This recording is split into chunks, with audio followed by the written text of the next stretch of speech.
നീ ഉറപ്പിക്കേണ്ട ഒരു കാര്യമുണ്ട്. നീ മരണപ്പെട്ടാൽ ലോകം നിനക്ക് വേണ്ടി ദുഃഖിക്കുകയില്ല. ലോകത്തിന്റെ ചലനങ്ങൾ തുടർന്നുകൊണ്ടേയിരിക്കും. നിന്റെ ജോലി അത് മറ്റൊരാൾ ഏറ്റെടുക്കും. നിന്റെ ധനം അത് നിന്റെ അനന്തരാവകാശികളിലേക്ക് നീങ്ങും.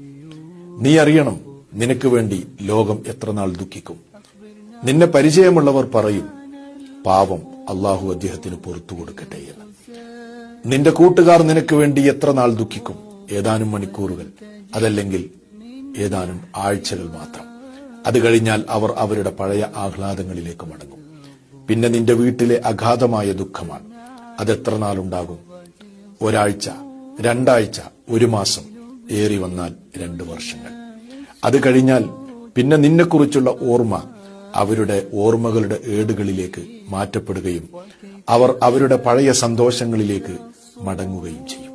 ഇതോടെ ജനങ്ങൾക്കിടയിൽ നിന്റെ ജീവിതത്തിന്റെ സ്റ്റോറി അവസാനിക്കുകയാണ്. അവിടെ മുതലാണ് നിന്റെ ജീവിതത്തിന്റെ യഥാർത്ഥ കഥ ആരംഭിക്കുകയും ചെയ്യുന്നത്.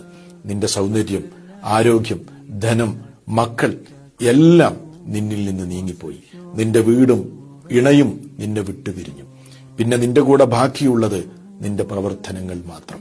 അതുകൊണ്ട് ഒരേ ഒരു ചോദ്യം നിന്റെ ഖബറിലേക്ക് വേണ്ടി: നീ എന്താണ് ഒരുക്കി വെച്ചിട്ടുള്ളത്? ചിന്ത ആവശ്യമുള്ള ഒരു ചോദ്യമാണത്.